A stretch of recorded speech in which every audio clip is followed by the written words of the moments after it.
What's up, everyone? Let me know if you can actually see me and hear me. Let me know if the sound is clear and if you guys can see me and everything. Just want to make sure. Looks like we got a bunch of people on here, so I just want to make sure I'm good because my audio has been really weird. Okay, all good. Awesome. All right.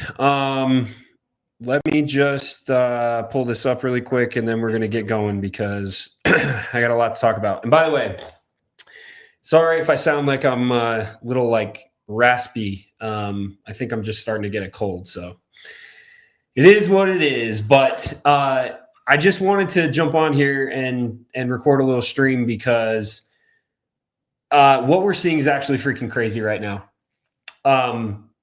So for those of you guys that are not aware, well, let's just do this. I brought all these videos up and I'm going to play them so you guys can see them. As I play the videos, just make sure you let me know if you can hear it because sometimes we have problems there, but we shouldn't have a problem here. So let me pull this up really quick and just make sure you let me know if you can hear it. But if you guys weren't aware of this, this was a recent press conference basically that Trump and of course Bibi Netanyahu had because they're talking about peace in the Middle East and they're talking about this whole ceasefire thing.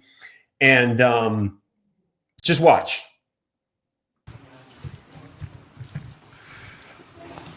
Thank you very much. The U.S. will take over the Gaza Strip, and we will do a job with it, too.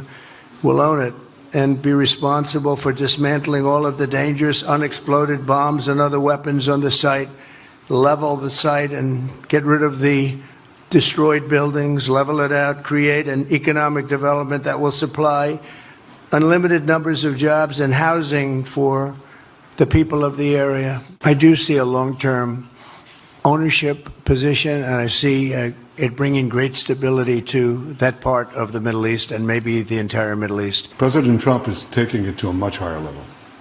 He sees a different future for that piece of land that has been the focus of so much terrorism, so many attacks against us, so many trials and so many tribulations.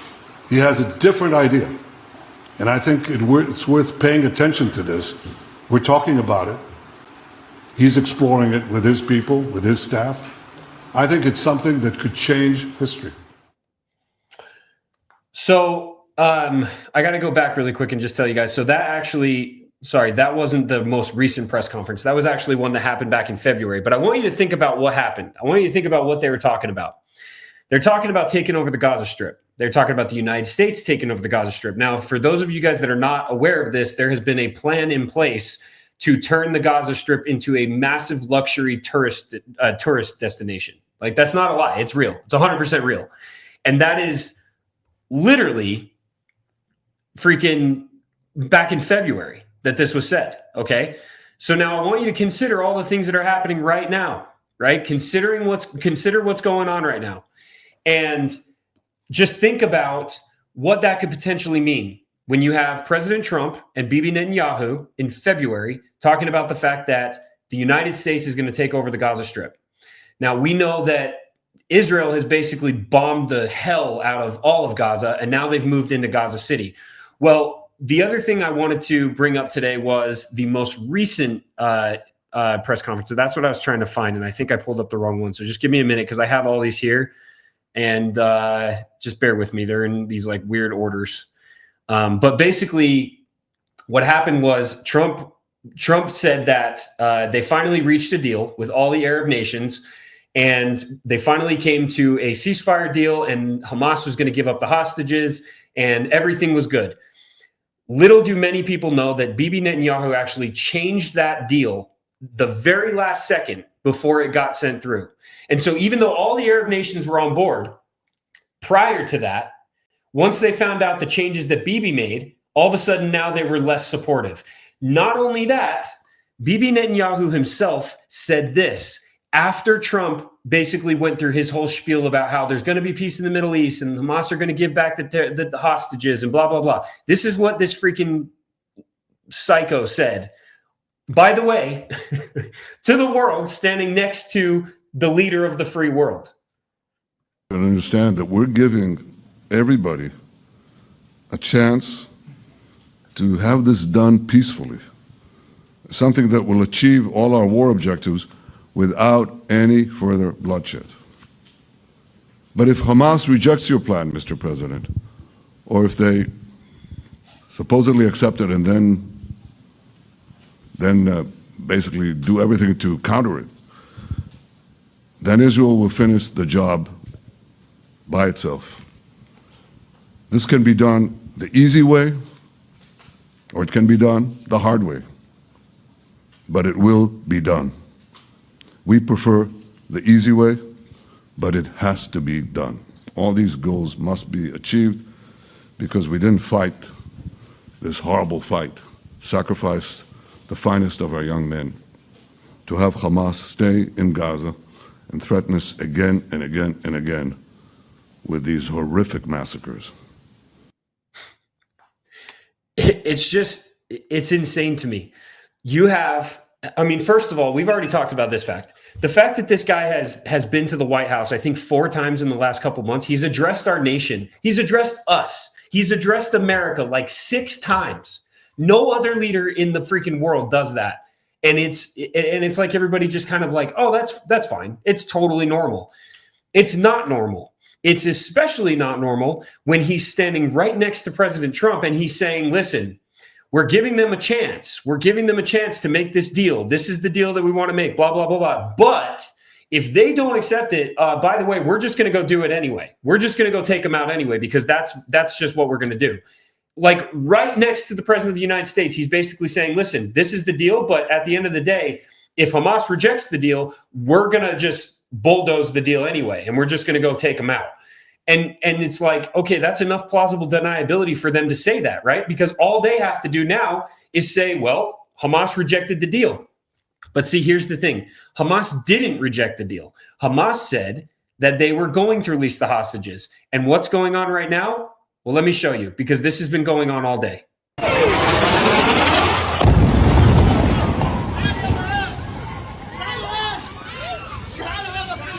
ارجع كله يرجع.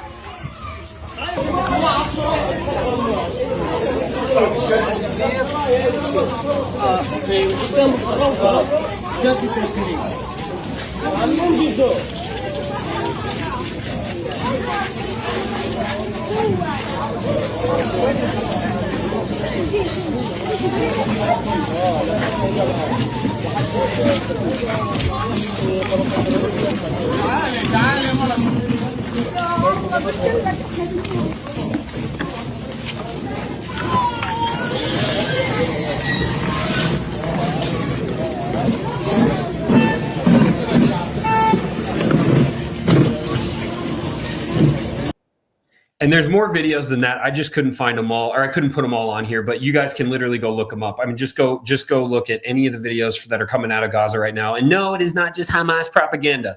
They're straight up just bombing Gaza City anyway. They just went and said, hey, you know what? Screw it. This guy's not our leader. We're just going to go bomb him anyway. And everybody's like, oh, yeah, that's just a conspiracy, though, that Netanyahu's pushing around Trump. Well, let's just read what Trump said. This was Trump's exact statement prior to them just deciding to bomb Gaza City again. Based on the statement just issued by Hamas, I believe they are ready for lasting peace. Israel must immediately stop the bombing of Gaza so that we can get the hostages out safely and quickly. Right now, it's far too dangerous to do that. We are already in discussions on details to be worked out. This is not about Gaza alone. This is about long-sought peace in the Middle East. Okay, so he puts that statement out, and what does Israel do? What does Bibi Netanyahu do? They go and they bomb Gaza City. They're still bombing them. Okay, so who's in charge?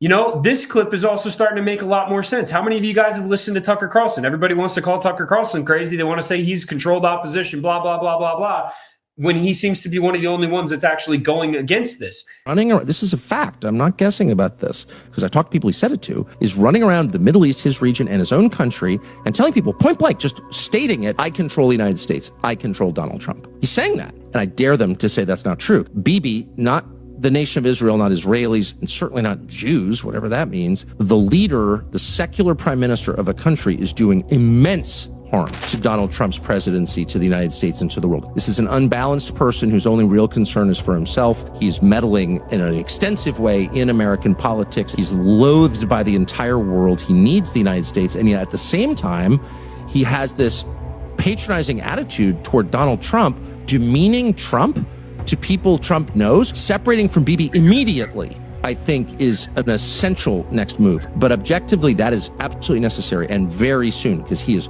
hurting his own country, our country, and the world, period. But, you know, it's like, okay, so let me just remove that really quick. So that clip is that clip aged really well, right? Tucker's here saying straight up, Bibi's walking around talking about how he owns the United States, how he can make the United States do anything that he wants him to do. And we all say, yeah, right, that's not true. There's no way. Dude, we're watching it right now. The president of the United States, President Donald Trump, the president of the freaking leader of the free world, just said, stop bombing Gaza. After they came up with a ceasefire, after they came up with this whole plan to have the hostages finally released by Hamas and have peace in the Middle East, right? And what does this guy do? He goes and completely bulldozes everything that President Trump was putting together. And now I don't see anything happening. Have you guys seen anything? I mean, you tell me. It has been, it's probably been, I don't know, 2 hours since I looked at the freaking stream or whatever. So like, for all I know, he could have said something, but so far I haven't seen Trump say anything about it. And to me, his reaction to this is going to be very telling, or is very telling, right? If Trump just rolls over and lets this happen, well, to me, there's two things. There's two possibilities. Number one, either he is truly controlled by Bibi and by Israel, that we are an absolutely compromised and occupied nation. That's number one. Number two, he wants him to do it. Number two would be he wants him to do it. He wants him to just go in and freaking and bomb the hell out of him because of the plan to turn it into a freaking tourist destination, which is not a fake thing, by the way. That's real. You can look it up. Okay. They want to turn Gaza into a tourist destination. So that's number two, is that he's like, yeah, I want him to do it. And then of course, what's going to come out later is they're going to say, well, Hamas rejected the deal after the fact, even though they said they were going to release the hostages. And even though they agreed to everything, well, no, they didn't actually agree. They said no. Behind closed doors, they said no, and they just sent more rockets, right? That's what's going to be the answer, because that's always the answer. For those of you that have been paying attention for the last, freaking 50 years, or you at least know what's happened over the last 50, 60 plus years, then this is how it happens. Every single time there is a possible ceasefire or a possible hostage negotiation or a possible negotiation at all, it's Israel that breaks the freaking ceasefires. It's Israel that completely goes over it. And everybody says, well, why is that? Why is that? Why would they do that? Like, Israel wants peace, right? I've heard a bunch of people say Israel wants peace in the Middle East. They're just a small nation being attacked over and over by all the countries around them. Are they, though? Are they? Because it seems to me like they're not. And then people come at me all the time and say, well, it's just a conspiracy that Netanyahu actually wants to control America and that he actually wants to control what happens in the Middle East using America. But see, that's the thing. There's video out there that proves this not to be true. For those of you guys that haven't seen this one, let me pull this one up real quick. Let me just find it. Actually, I may not have added that one. Hold on one second. Bear with me here. Oh, let's just pull this one up real quick. All right. Hang on. Here we go. Okay. Here we go. Let's watch this one. Just listen to this video. And no, this isn't fake. And yes, this has been confirmed. And yes, this is really what he's saying.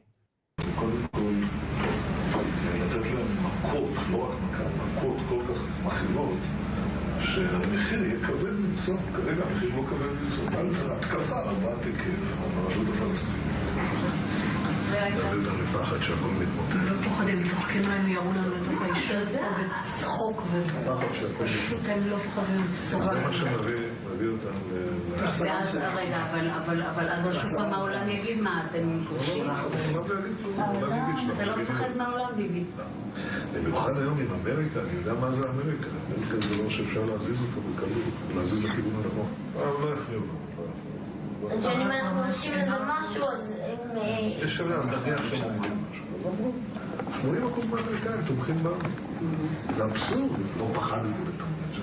לא פחדתי להתעמת עם קלינטון. לא פחדתי להתעמת עם אובמה. מה היו הסכמי אוסלו? הסכמי אוסלו שהכנסת חתמה עליהם. שאלו אותי, לפני הבחירות התקיים, אמרנו, בתנאי כפוף להדדיות, צמצום הנסיבות. אבל איך אתה מצמצם את הנסיבות? אני אתן פירוש להסכם שיאפשר לי להפסיק את הדהירה הזאת לקווי 67. איך עשינו את זה? אף אחד לא אמר מה זה אתרים צבאיים מוגדרים. אתרים צבאיים מוגדרים, אני אמרתי, אלה אזורי ביטחון. בקעת הירדן, מבחינתי זה אתר צבאי מוגדר. נכון. זה אוקיי. אף אחד לא... לך תגיד. אבל אז הייתה שאלה, מי יגדיר מה זה אתרים צבאיים מוגדרים? קיבלתי מכתב מקריסטופר, אליי ולערפאת, באותה לשון, שאומר שישראל בלבד היא זו שתגדיר מה הם את מיקום האתרים הצבאיים האלה ואת גודלם. עכשיו, הם לא רצו את המכתב הזה, אז לא נתתי את הסכם כמובן. הפסקתי את ישיבת הממשלה, אמרתי, אני לא רוצה. רק כשהגיע המכתב, תוך כדי הישיבה, אליי ואל ערפאת, חתמתי על הסכם. תגיד לו שעדיף לתת 2% מאשר לתת 100%. וזו הברירה שעומדת כאן הפרק. אתה נתת 2%, ובזה עצרת את הנסיגה הזאת במקום 100%. Yeah, and of course everybody's gonna say, "Well, not everybody, but the people that are gonna oppose everything I'm saying right now, they're gonna say, "Oh, that's TRT World. That's just Hamas propaganda." Blah blah blah blah blah. No, it's not actually. It's a secret. it's a leaked video of Bibi Netanyahu himself talking about his plan to control the West and to continue to just bulldoze the Middle East because of the Greater Israel Project. Which, by the way, the Greater Israel Project was a conspiracy theory up until what? A month and a half ago? A month ago? And now all of a sudden it's not a conspiracy theory because they came out and straight up said that's what they're doing, right? It's just crazy to me to watch this. It's crazy to me to watch it play out because everybody is, not everybody. I mean, I think the majority of people are waking up to this, but so many people are just asleep. And I just posted that link in the chat for the Occupation of the American Mind. That documentary honestly should be like required for, maybe not required because I believe in freedom, but like strongly suggested for every single American by the time they're like 12 or 13 years old. They need to watch that documentary so that they understand what's going on in their country and they understand how manipulated we have all been for so long. Because that is honestly what that documentary proves. It shows that every single time this has happened, it's the same story every time. That's why yesterday when they talked about the ceasefire, I didn't post about it. And I had people come at me and they're like, "Oh, why do you always have to be so negative? Why can't you celebrate the wins?" They just, Trump just negotiated the ceasefire. He just negotiated getting the hostages back. Peace in the Middle East. Trump's this. Trump is the best president of all time. He's our golden goose, blah, blah, blah. Yeah, I didn't post because I knew what was going to happen. Because I know what's happened in the past. I knew that Israel was going to ignore it. I knew that they were going to continue to just bomb the hell out of Gaza. I knew that they were not going to stop what they were doing. And I knew that there's going to be an excuse as to why they can keep doing it. Because that is the game plan. That has always been what they do. It's the same playbook. And it's driving me insane. It's driving me insane to the point where every time I get on, I want to just shut everything down more and more because it's crazy to watch this happen and for people to just kind of fall in line and not realize what's going on. And again, I'm not saying, I'm not saying that's exactly that our country is exactly occupied. Like, I hope it's not, but damn, it sure seems like it is. It sure seems like we are occupied. It sure seems like we're not the ones that are calling the shots. it seems like, you know, there's somebody that is definitely behind the wheel, and it's not President Trump. And whether that's the people around him, I don't know. What do you guys think? Do you think it's the people around him, or do you think it's just straight up Bibi? Is it Israel? Is it because of all the blackmail? I mean, there's so many different things you can consider, right? But like, what is the real, what's really going on? What do you guys think? Throw it in the chat. In the meantime, let me pull this next video up. Let me make sure I have the right one. And then if you guys are, I appreciate you guys being here. If you like this video and if you like my other content, make sure you subscribe to my YouTube. I don't know how long I'm going to be on Instagram or YouTube or any of these platforms, but please, you know, please subscribe for as long as I can be here. Let me just see which one this is. I think this is the one.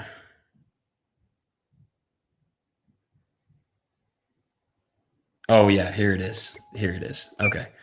So then there's this video that I caught, and it's just, I want you guys to really pay attention to what Bibi is saying. Okay. So you have a lot of people out there right now that are saying that America is not only occupied, but being used by Israel. Right. And then you have that video where straight up Bibi Netanyahu is talking about how he's going to position America to a place where we are being used for their greater Israel project. And we have been throughout the years. You look at all the different places that we've gone to war, we've destabilized the entire region for them. We don't need to dive into Iraq and Afghanistan, but we already know why we were all there.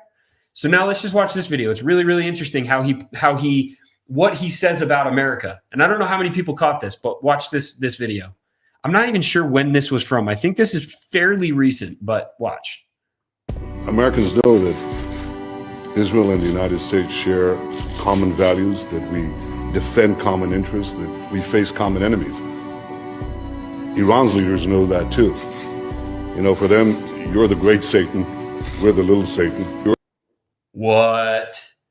So hold on. First of all, we're talking about Iran. This was actually pretty recent because this is during the Iran thing, right? So everybody that's like, oh, good, we got in, we got out. By the way, I don't know if you guys know this as well, but they've already come out and said that we didn't get all of the nuclear capability Iran had in that strike, and that they knew that that was what was going to happen, that we were just going after certain things. We were just going after their ability to enrich the uranium, right? We didn't actually get all their nuclear capability. So they've already come out and said that. On top of that, now you have this guy talking about Iran again. And if you guys don't think that we are going to eventually go back into war, that you don't think we're going into war with Iran, once again, for Israel, then once again, you haven't been paying attention. This is all part of the greater Israel project. This is all part of their plan. Iran is the last piece. They have been wanting war with Iran for so long.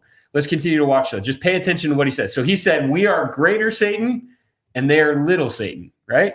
You're the great Satan. Great Satan, excuse me. We're the little Satan. For them, we are you and you are us. And you know something, Mr. President?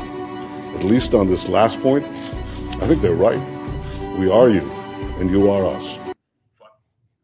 All right. So great Satan and little Satan. That's who we are, guys.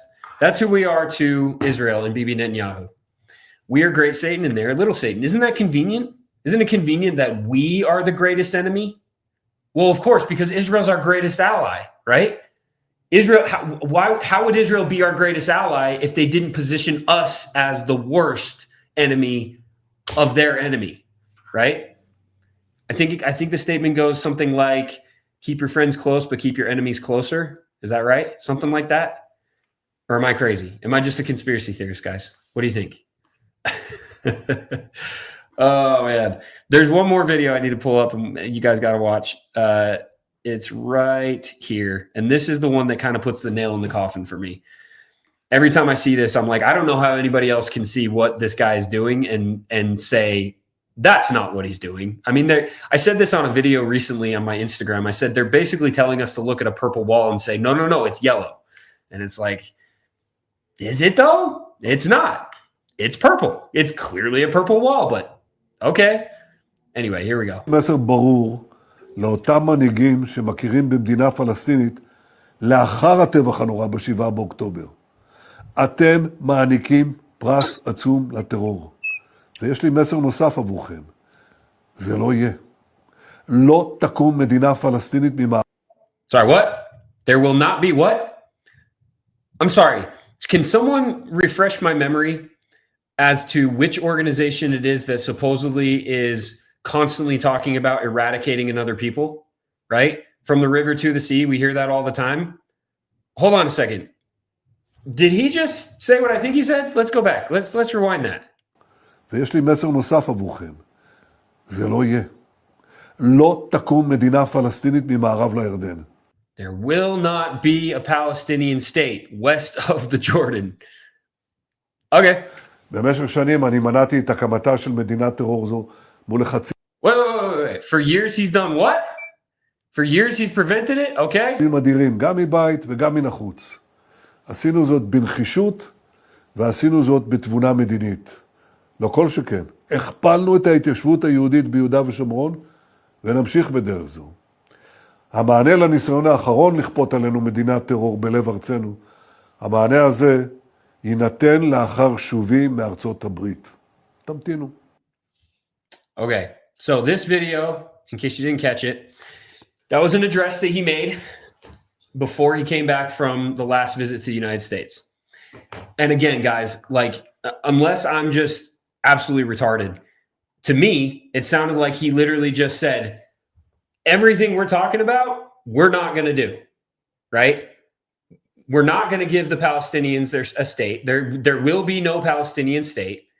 We are not going to stop what we've been trying to do for the last however many years, right? And of course, he frames it with we're preventing the terrorists from building their terrorist state or whatever. And it's like, okay, hold on a second. How many of you know where the terrorists came from, right? Because we talk about this all the time. We talk about terrorism, right? And again, I don't even need to say this, but it's the whole idea that because I'm talking about this, I'm some kind of terrorist sympathizer. No. Terrorism is bad. Extremism is bad. Zionism is bad. It's all bad. Okay? It's all bad. But you do have to consider where that came from. And the very first terrorist attack in this region, the very first one, was done by Jews. It was done by the Ergen and the Stern Gang and the Lehi, and the same thing, Lehi and Stern Gang. And they were all they were all paramilitary groups or terrorist organizations, because terrorism, the definition of terrorism is violence on civilians for political purpose, right? That's literally what they did. They bombed the King David Hotel, which was full of not only Arabs, not only Muslims, but also Jews and also British. That's a terrorist attack, and it's the first one. Okay, so who's the terrorist state, right? They're both terrorist states. And it's insane to me how he says this, and then he goes on and he says, and we're going to settle even further. Like, we're going to have more settlers and more settlements. And this isn't the only video. He said, there's so many videos out there that you can watch. I'm going to send you guys this one too. Make sure you watch this. If you haven't watched this documentary, make sure you do. It's called The Bibi Files. Let me see if I can find it really quick. Like, this is a smoking gun. And of course it's buried. You can only find it on archive.org, right? But this documentary literally shows everything that this guy has been up to. It proves the fact that because he's being investigated and he's for who knows how many freaking crimes at this point internationally, right? Every single time he drops another bomb, it prolongs that whole process. Basically keeps him safe from having to go to jail, from having to see any prison time, which he should be getting a lot more than just prison time. Yeah, of course you can't find it anywhere because it's impossible to find. It's only on archive.org. Well, there you go. You're welcome. But seriously, guys, like, the Israel fatigue is real, man. And I know it's real. But like, and honestly, as I got on this stream, I just, to myself, I was like, man, is there even a point in talking about this? Because it's just the same crap, but it's like, what do we do? Because I cannot stand to watch people just continue to be manipulated and to continue to believe that somehow like we're doing the right thing by supporting this country. And again, I don't even need to say this, but I will. It's not about the people of the country. It's about the fact that this government is clearly not aligned with what we believe as America First Americans. Clearly. right? And I'm so sick of watching it. I'm so sick of watching them pull the wool over everybody's eyes with the propaganda, with their Hasbara. Like, I mean, literally in the last few weeks, they've bought up the influencers. They bought up the social media platforms. They launched massive news outlet campaigns, right? Now they're attacking the Christian. I mean, I'll call it an attack. They won't call it an attack, but now they're going after the Christian churches, right? I posted that video the other day showing Glenn Beck and all these other like Christian leaders, and Hannity, which it's funny because I had a lot of people that are like, Hannity, really? Yeah, Hannity. Go watch The Occupation of the American Mind. Hannity has been doing this for decades. Like that guy's been doing it for, I mean, literally on Fox News, he's been the number one anchor that's they're sending over rockets and how can you do this? And they're building tunnels. And he does all of the Hasbara talking points. And my question is always, is Hannity just stupid? Like, is he really just that? Is he just a manipulated boomer? Or does he actually know what he's doing? Does he actually understand Hasbara? And is that what he's doing? Because he hits the talking points better than almost anybody on Fox News, right? They've been doing that forever. If you're only watching Fox, you need to wake the F up. Yeah, it's true. Fact. And believe it or not, there are people that are still watching just Fox, right? And that goes into, why everybody believes what they believe about this recent assassination. Because the boomer generation is the one that's been largely under their control and completely captive by their manipulation and their propaganda because of things like Fox News and the mainstream media. And sure enough, which generations are waking up to it? Oh, the younger ones, the college kids, the high school kids, they're the ones that are waking up to everything. And isn't it interesting that the most influential human being to the younger generations, right? Charlie Kirk, the most influential by far and large.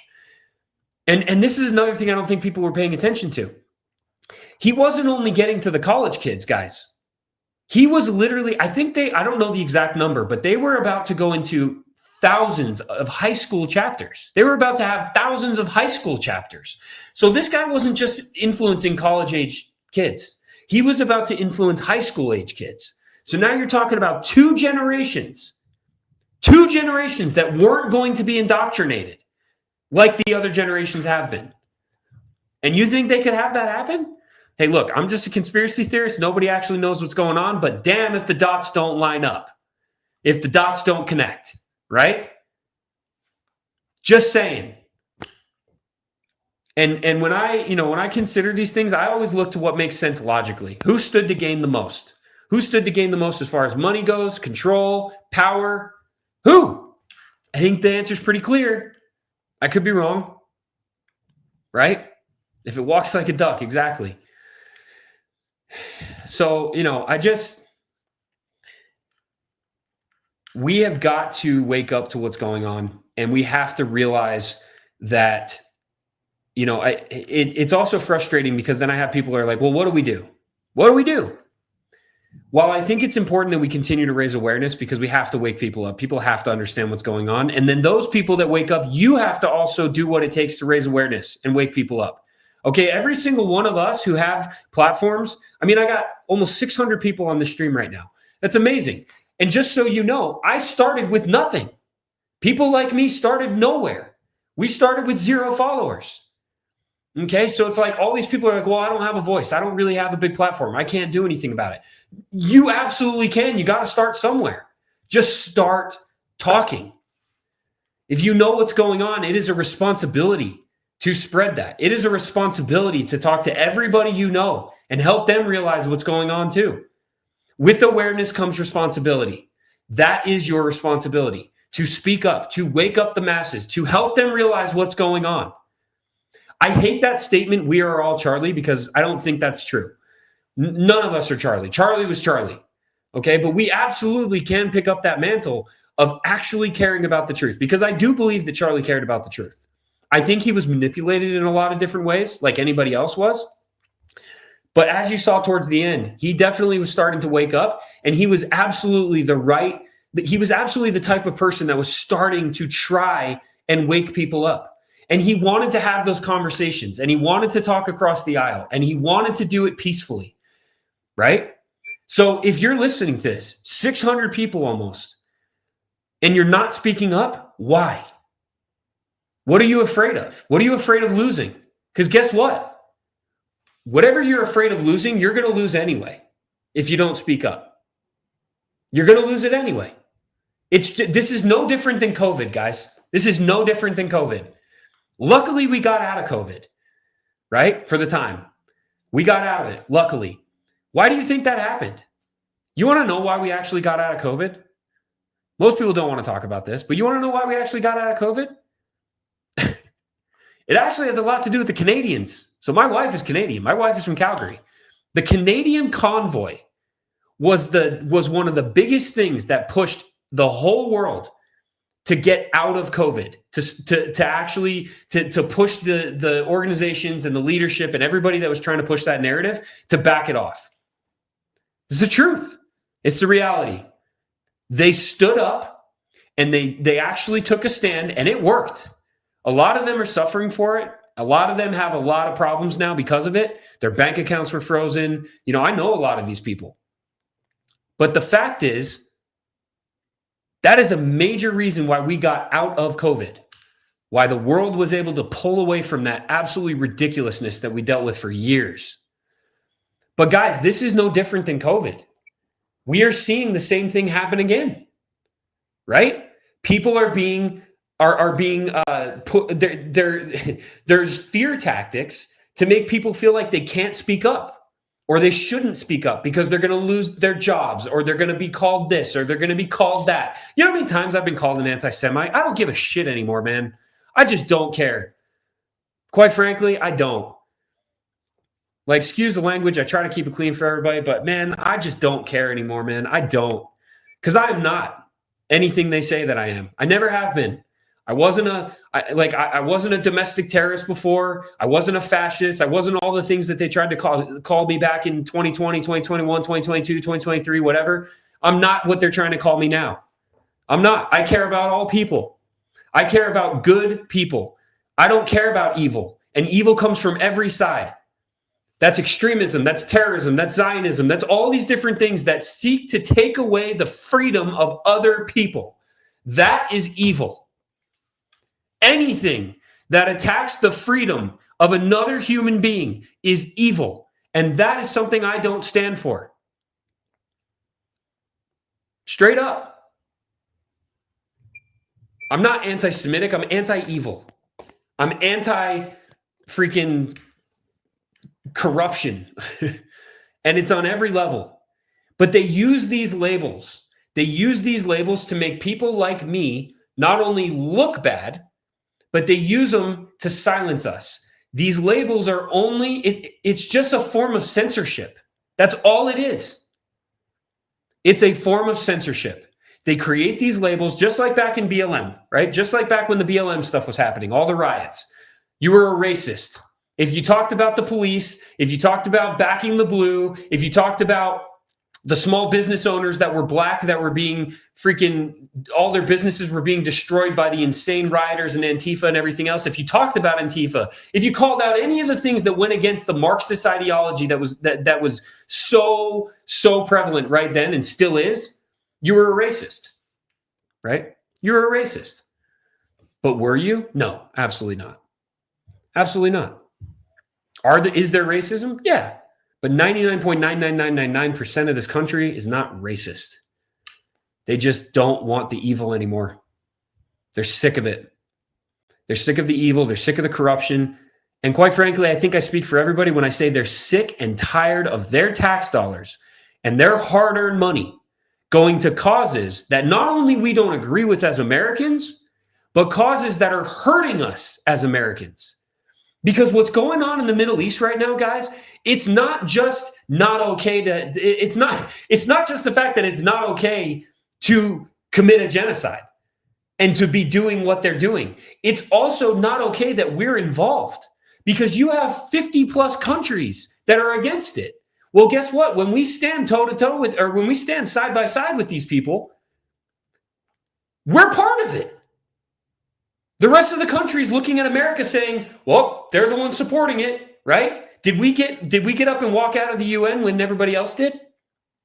Are we saying anything about the flotillas that just got intercepted illegally, by the way, and American veterans that were not held hostage, but detained? And what I'm hearing now is that they were given like water, no food, and that they were woken up every 2 hours by soldiers with guns and dogs to basically just torture them for the entire time until they were getting sent back to their countries.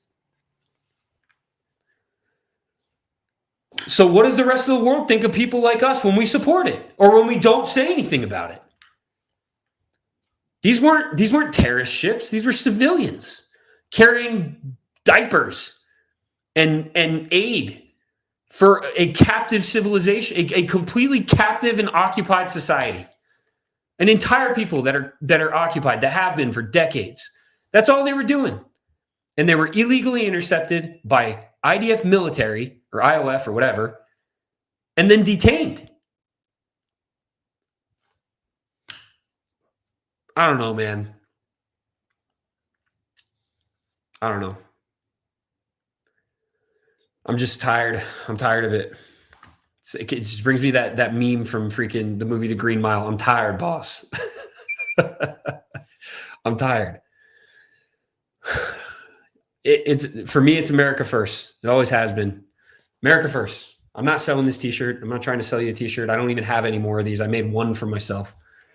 I'm just showing you that this is truly what I believe. If you have followed me for any amount of time, I want you to know that is what I believe. I believe in America first. And I absolutely also believe that America first doesn't mean America only. You know, you have Huckabee on that one. He was doing like some, I don't know, he was doing some interview or something. And he said, you have all these Americans that are claiming America first, but what they really mean is America only. And Huckabee, by the way, is the I forget what they're called. I'm having a brain fart right now, but he's basically like the middleman for America and Israel. For the United States of America and Israel. Someone tell me what his freaking title is. I'm having a brain fart. It's also Saturday and it's late and I need some food. But anyway, he was saying that there's a lot of Americans that are all America first, but what they really mean is America only. And he was basically just saying because they're all anti-Zionists and anti-Israel, and he's trying to, you know, paint them as Jew haters or whatever. And it's like, no, not at all. America first to me, and I've explained this to many people, but I know there's a lot of people listening to this right now that don't know who I am and haven't heard me speak before. And so I want you to listen closely to what America first actually means. America first means if I'm in front of a river and my family is in the river drowning and with a bunch of other people that are also drowning, I am going to dive into that river and I am going to save my family members. And I'm going to bring them to shore, and I'm going to make sure that they are not only safe, but they are taken care of. They have a freaking sandwich. They are comfortable as hell. And then I'm going to dive back in and try to save as many other people as I possibly can. That is America first, okay? It is the idea that you absolutely take care of yours first, and you get them in the best place possible. But then it is for sure the responsibility of somebody who is capable and willing to help others. And by the way, this is a universal law, okay? I am not an isolationist. And the reason why I'm not an isolationist, now I will say this though. Again, the whole idea of America first, right? When I dive in to save my family only, that's like a period of isolationism, right? Because you kind of need a period of isolationism. But I'm not an isolationist in the fact that I believe that the more we give, the more we receive. That is a universal law. And it's not just personally, right? If we give, we will receive, but we cannot expect to receive if we're not willing to give. So I absolutely believe that we need to be diplomatic. We absolutely need to work with these other countries, these other nations, have good relationships, have good relations in general. And we absolutely need to give in order to receive. I believe that. Ambassador, thank you. That was the word I was looking for Huckabee, right? I believe that though. I believe in that universal law. But that's also another reason why I have a really hard time with Israel. Because what are they giving? How is the law of the harvest? How is that law working for us, right?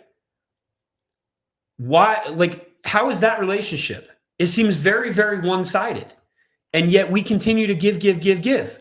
What are we receiving other than complete discord in our country, chaos, violence, entangled in war after war after war? Enough, like, I don't even know how much money at this point, right? South Korea has supported us more than Israel. Fun fact, dude. I don't doubt it, man. I don't doubt it at all. Or I don't know if you're a man or a woman, but I want to assume your gender. But seriously, like, I don't doubt that, right? I don't doubt it. What do we get? And then you have all these pro-Israel people that are like, oh, well, they give us intelligence. Yeah, and then they spy on us. Oh, well, they give us support in the Middle East. Okay, but like, we're the ones that are doing all the wars for them. We're the ones supplying all the weapons. Well, they buy the weapons back. Yeah, we give them the money to spend on the freaking weapons.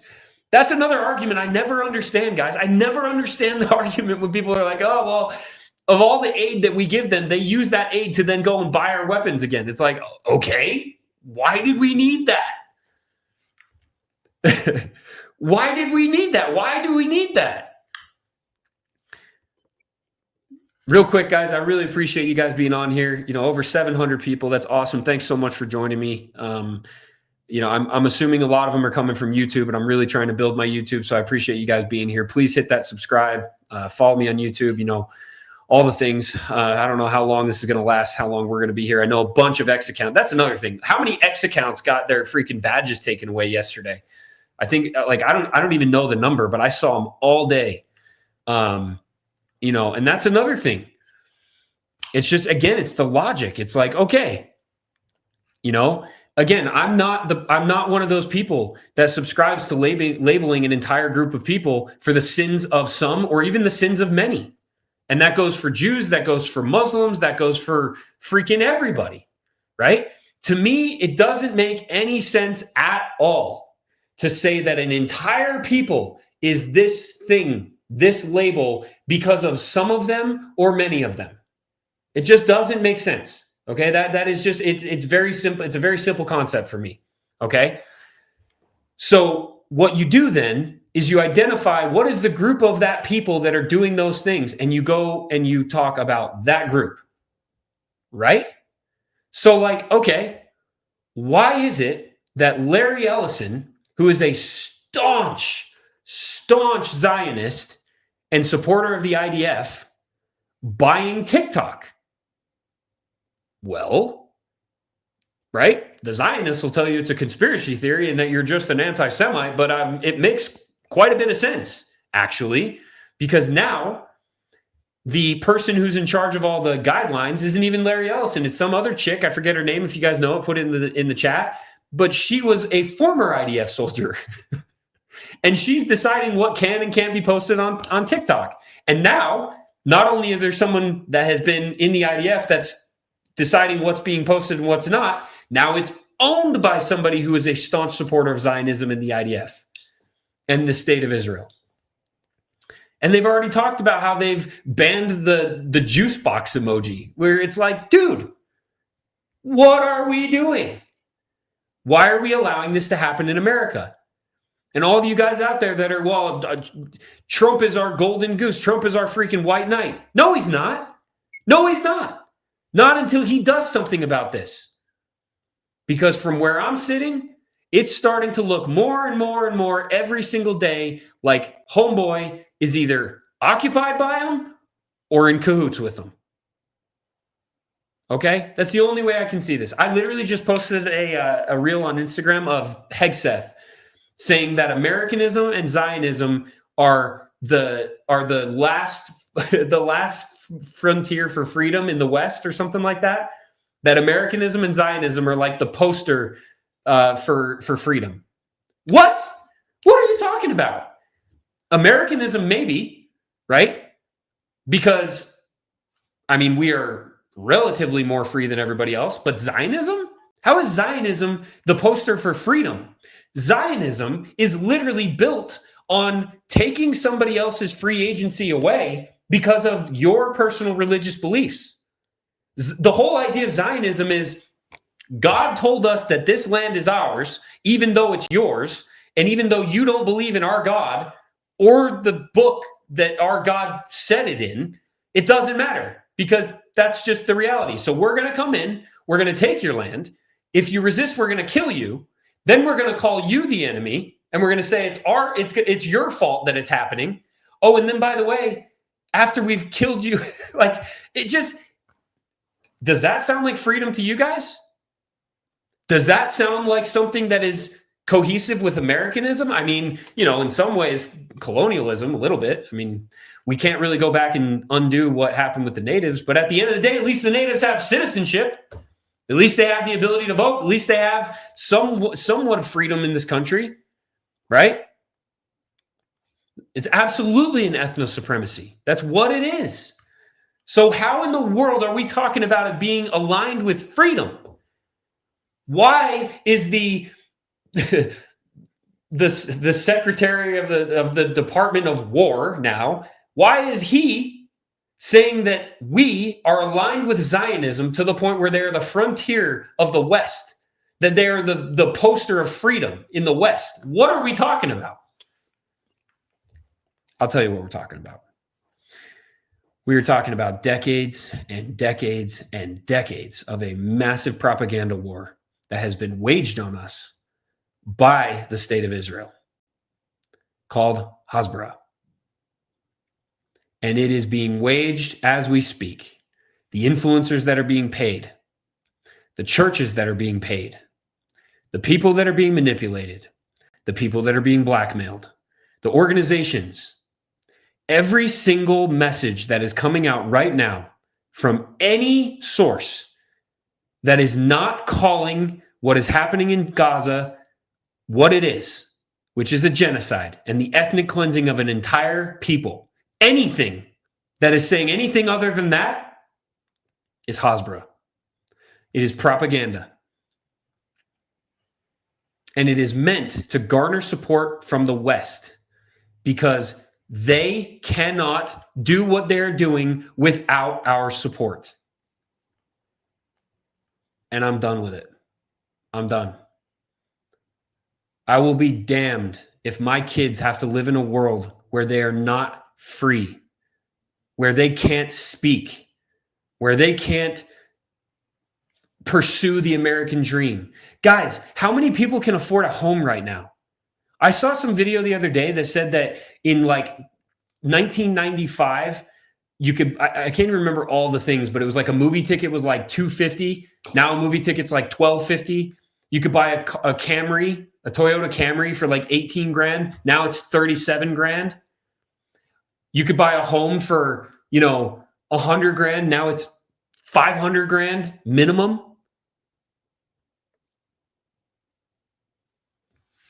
If you're a tax-paying citizen in the United States of America, I want you to consider something else. Based on the percentage of taxes that we pay, depending on your bracket, right? You're basically working for the government from January till July. Yeah. That's crazy to think about. You're working for the government. So is that freedom or is that slavery? It sounds like slavery to me. It sounds like slavery. It sounds like my hard-earned money that I make because I actually try to be a contributing citizen of society, because I actually try to make my community better, building a business, employing people. It sounds like all of that effort goes right back into funding a government that, quite frankly, doesn't care about those things. I was on the ground in Texas when the flood came through. I didn't see a lot of the government there. I saw a lot of citizens. I saw a lot of other tax-paying citizens. I didn't see a lot of government. I saw a lot of tax-paying citizens that were there. I saw a lot of the community step up for those people. I saw a lot of people that didn't get any FEMA. My organization and I, we gave out, I think, over 100 grand that we raised I raised just through my Instagram. North Carolina, I raised close to $200,000 on my Instagram, gave it all away. Business owners, families. I'm not saying this to hoo-hoo, pat myself on the back, but it's like we're working our asses off. We're building businesses. We're taking care of our own. We're standing up in our communities. We're doing everything that we should do as freedom-loving, hardworking, patriotic Americans. Meanwhile, the money that we make that should go into funding those things and making it possible for us to be even better is going to the government. And then the government takes that money and they send it over to a foreign country to buy missiles and bombs and guns to murder innocent civilians because of a religious ideology and a lust for power.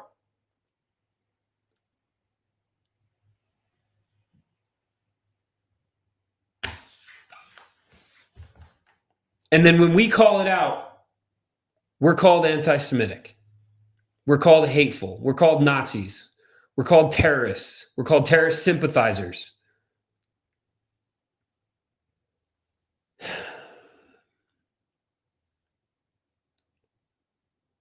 I'm sick and tired of it, man. I'm sick and tired of it. Someone in the comments just said, and I can't even afford my groceries. Yeah, I hear you.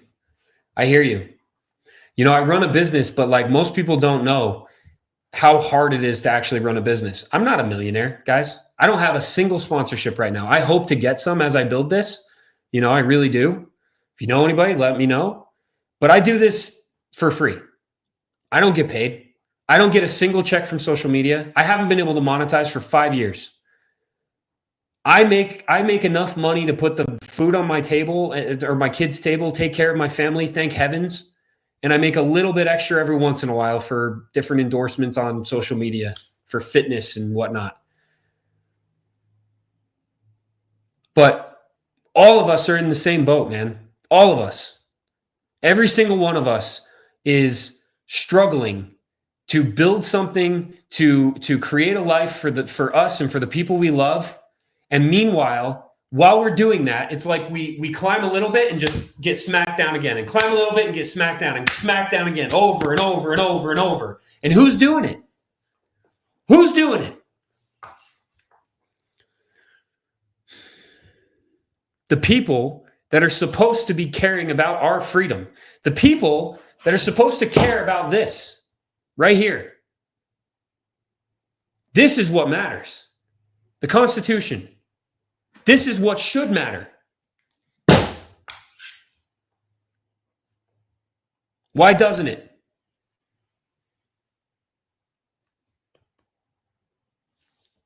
And then they divide us. And then they divide us into parties.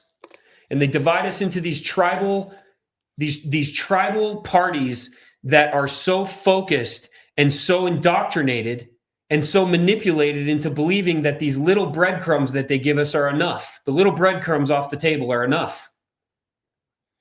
That if you're a Republican, you should be so grateful that we banned transgender people from competing in women's sports. No, that should have been a thing already. Yeah, cool, great. I'm not going to celebrate that. You know what I'll celebrate? I'll celebrate when you do something about the fact that our taxes are so damn high. I'll celebrate when you actually declassify information that has been classified from the American public for who knows what reason forever. I'll celebrate when every single pedophile that abused women and children for a blackmail operation for intelligence agencies is actually revealed. And there's justice done. And people are held accountable for it. That's when I'll celebrate. That's when everybody should celebrate. Not just the right. The left should celebrate it too.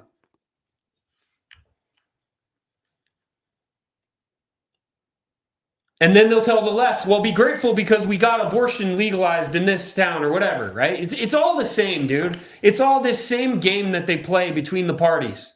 And that's why I've never subscribed to the parties. If If you guys are new here, just so you know, I am not a Republican and I am not a conservative. You know why? Because all the parties are freaking lies. It's just lies. It's nothing more than a freaking. It's just to divide us. That's all it is. I am an independent constitutionalist. I am a patriot. I care about this country. I care about the people in it, and I care about building a country that is based off of these principles, the things that are found in our Constitution. That's what I care about. I don't care about the party lines. I don't care about the politics. I sure as hell don't care about the politicians who continue to get fat and rich off of my hard work. I don't care about the people that care more about their lobbyist groups and the funding that they get from these foreign countries than they do about their own people that are suffering, that are homeless, whose homes are destroyed by floods and fires.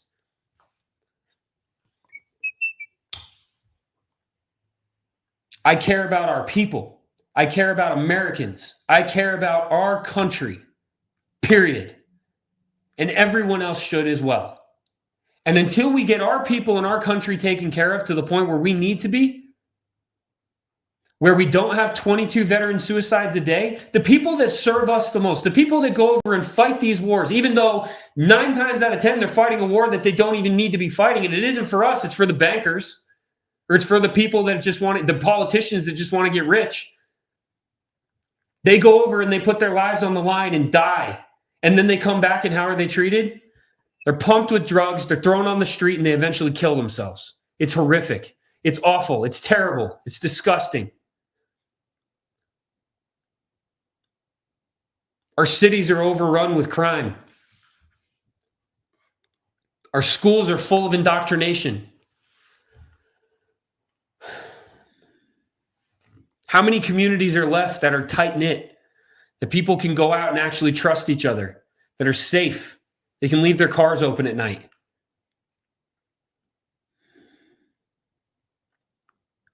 How many people feel like they actually have a say in our politics? How many people actually feel like they have a say in the elections? How many people feel like they actually have a say that if they want to run for city council, if they want to run for office in their city or their state, how many people actually feel like they have a chance to do that? How many people feel like they actually can successfully do that? And how many people feel like there's no way, there's no point in me doing it anyway, because unless I'm backed by these massive lobbyist groups that have agendas, I'm not even going to have a chance anyway? How many people feel like it's all rigged?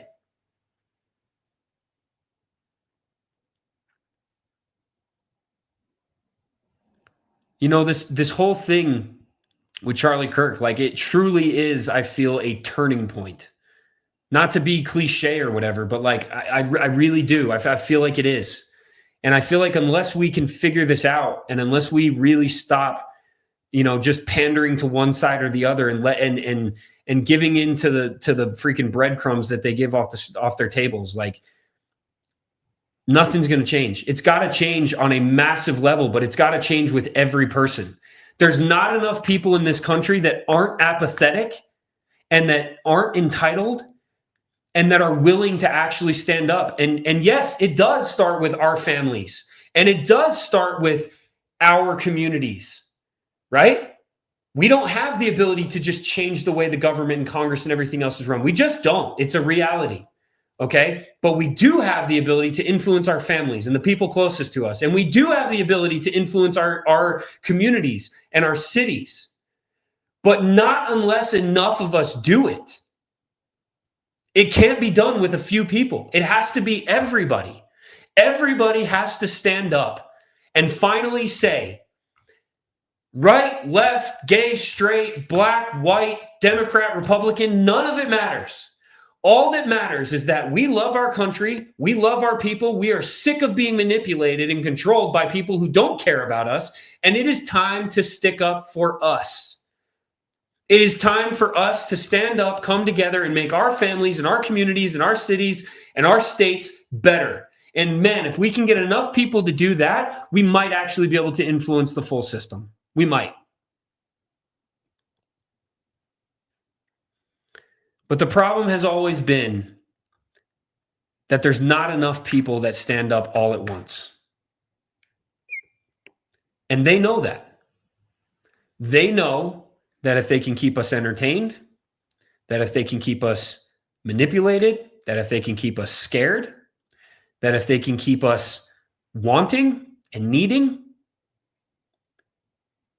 that more of us will care more about just taking care of ourselves than we will care about standing up for everybody. It's the ants versus the freaking locusts, the crickets, whatever, the grasshoppers, right? That's what it is. Anyway, I just wanted to share that message. I felt, I felt like it was something I needed to share, and I'm glad I did. I'm glad I did, because I almost didn't, guys. I almost didn't. I almost just didn't say anything. I almost just like let it go and just freaking, whatever. And there's almost 900 people on here now. And I just want to tell you guys, I'm so grateful to have this voice, to have this platform that I do. Many of you are new. I know many of you are from X, and many of you have no clue who I am. I built my following mainly on Instagram, but now I'm starting to get more traction on X, and I appreciate all the support I've gotten, guys. And I will continue to do my best to spread truth and be as genuine and authentic as I've always been. I will stay true to my message. I cannot be bought. And I will always work to do all the things that I've talked about on this stream. And the times when I feel like I don't want to say something, I will continue to say something, because tonight is one of those nights, and this is proof that I made the right decision. Almost 900 people listening right now. That's incredible. And I think a lot of people devalue the digital blips on the screen sometimes. This is 900, but I think some people that have social media, if they ever do a live or a stream or their stories or whatever, they look at the views and they say, man, that's only 100. That's not that much. I want you to consider something for a minute. That's 100 eyes on you. And I want you to picture for a minute, stop thinking about these numbers as like digital blips and nothing else. I want you to picture for a minute that you're standing in front of a room full of 100 people. And yeah, some of them may not be paying so much attention. They might be talking. They might be eating something. They might be, whatever. But like, let's say 80 of them, let's say 70 of them are actually focused on you, all eyes on you, ready to watch and listen and learn from you. That's influence. Whether it's 900 or 9. Those are all people that have come to listen and watch you. So stop giving so much power to the idea that, it's not enough.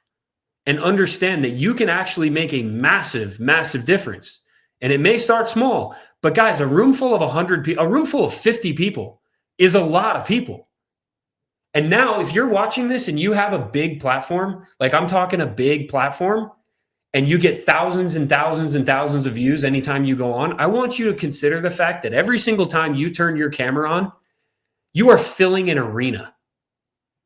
Next time you go to a sports arena, look around and then consider the fact that even though it's people on screens, it's as if you are filling an arena every time you get on a video stream to share a message. And I think if people do that more, you'll understand how much influence you actually can have. And that's a realization I came to a long time ago that changed everything for me. I stopped looking at it as digital numbers, and I started realizing these are people. These are people that my voice, my heart, my mind can actually influence and change. And man, imagine if enough people understood that and believed it. We'd be in a far, far different world. We really would. I truly believe that. Anyway, guys, I appreciate you giving me the time. I appreciate you taking the time out of your day, out of your life to listen to what I had to say. I hope it resonated with you guys. I hope it was a message that, even if I get 10 of you out of 900, 10 of you to stand up and start speaking out right now. We just hit 900. That's awesome. If I got 10 of you to stand up and start speaking out right now and start using your voice and start using your heart and start using your mind to influence people in a positive way, to get people to stand up and make their families better, make their communities better, make their cities better, make their states better, then me listening to that that voice that said, you need to send this message tonight, it paid off. So thank you guys. I appreciate you guys. Make sure you follow me. Follow me on X. Follow me on Instagram. It's iWenster, just IWENDTSTER. Follow my YouTube is the Ian Wentz Show. I do podcast episodes. This will be one of them. I will download it and upload it as a podcast episode. I have awesome guests, really, really cool people that come on all the time. And I have a couple absolute bangers that are coming up soon here. There's one episode, if you guys all know Ian Carroll, he's a good friend of mine. Go check out that episode. It was awesome. One of my best ones. Yeah, just reach out. Let me know if there's anything I can do for you guys. I appreciate you guys. Thanks so much and have a great night and great week.